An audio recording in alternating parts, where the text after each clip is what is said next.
आज सोमवार अष्टमी है। 22 जून 2026 का दिन है। जय माता दी, श्री शिवाय नमस्तुभ्यम, हर हर महादेव। आइए श्रवण करते हैं सोमवार अष्टमी व्रत कथा। साथ ही सुनेंगे सोमवार की कहानी भी सुनेंगे, बेलपत्र सींचने की कथा और आज जलदान और आज के दिन से जुड़ी हुई सभी कथाएं अपने चैनल पर सुनेंगे। तो आपसे अनुरोध है कि आप वीडियो के अंत तक बने रहें। सबसे पहले आपके काम की बात शुभ और अशुभ समय के बारे में जान लेते हैं। तो आइए, आज का पंचांग है जैसे कि आज अष्टमी तिथि रहेगी 3:40। उसके उपरांत नौमी तिथि लग जाएगी।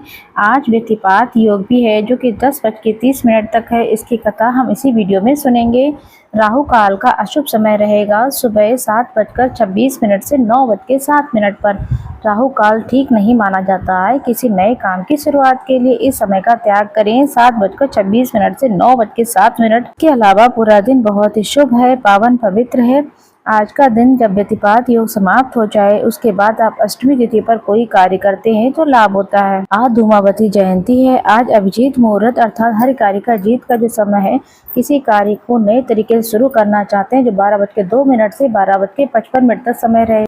अमृत काल का समय बहुत अच्छा समय रहता है जो कि सुबह 5:30 से 7:12 के आसपास का समय रहेगा। इसके साथ साथ लाभ का चौघड़िया हर स्वरूप में सुख देता है। करीब 3:50 से शाम को 5:30 पर शुभ लाभ का चौघड़िया इस समय किसी नए कार्य की शुरुआत करेंगे तो बहुत ही फलदायी होगा। तो आइए अब सोमवार अष्टमी की कथा सुन लेते हैं।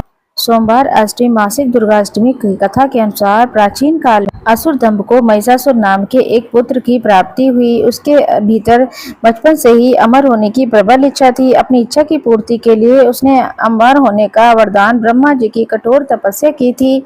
महिषासुर के द्वारा की गई इस कठोर तपस्या से ब्रह्मा जी प्रसन्न हुए और उसे मनचाहा वरदान मांगने को कहा। ऐसे में महिषासुर जो कि सिर्फ अमर होना चाहता था, उसने ब्रह्मा जी से वरदान मांगते हुए खुद को अमर करने के लिए बाध्य कर दिया। वहीं ब्रह्मा जी ने महिषासुर को अमरता का वरदान देने से पहले ये बात कह दी कि जन्म के बाद मृत्यु निश्चित है, मृत्यु के बाद जन्म निश्चित है, इसलिए अमरता जैसी कोई भी अस्तित्व है ही नहीं।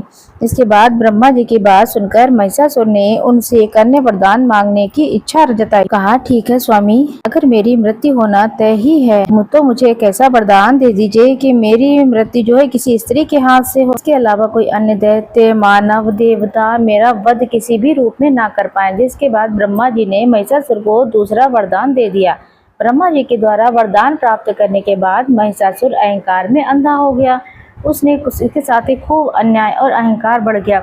महिषासुर अहंकार में अंधा हो गया और उसका अन्याय और अहंकार बहुत बढ़ गया। भय, मौत के भय से मुक्त होकर उसने अपनी सेना को लेकर पृथ्वी लोक पर आक्रमण कर दिया। इससे धरती पर चारों तरफ तबाही मच गई। उसके बल के आगे समस्त जीवों और प्राणियों को नतमस्तक होना पड़ा। जिसके बाद पृथ्वी और पाताल को अपने अधीन करने के बाद अहंकारी महिषासुर ने इंद्रलोक पर भी आक्रमण कर दिया, जिससे उन्होंने इंद्रलोक को पराजित कर स्वर्ग पर भी कब्जा कर लिया। महिषासुर से परेशान होकर सभी देवी देवता त्रिदेव अर्थात महादेव, ब्रह्मा, विष्णु के पास सहायता मांगने पहुंचे। इस पर विष्णु जी ने उनके अंत के लिए देवी शक्ति के निर्माण की सलाह दी। इसके बाद सभी देवी देवताओं ने मिलकर देवी शक्ति की सहायता के लिए उन्हें पुकारा।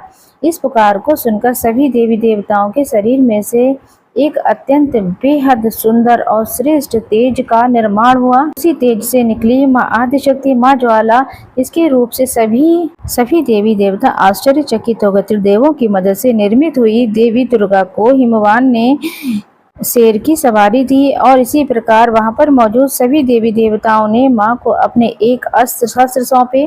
इस तरीके से माँ दुर्गा ने देवी दुर्गा को हर समस्या के निदान के लिए श्रेष्ठ रूप से तैयार किया गया। माना जाता है कि देवी का अत्यंत सुंदर रूप देखकर महिषासुर के प्रति आकर्षित होने लगा और उसने अपने एक दूत के जरिए देवी माँ के पास विवाह का प्रस्ताव भेजा। अहंकारी महिषासुर की इस ओछी हरकत से देवी भगवती अत्यंत क्रोधित हो गई। इसके बाद माँ ने महिषासुर को युद्ध के लिए ललकारा। माँ दुर्गा से युद्ध की ललकार सुनकर ब्रह्मा जी से मिले वरदान के अहंकार में अंधे हो चुके महिषासुर उनके युद्ध के लिए तैयार भी हो गया।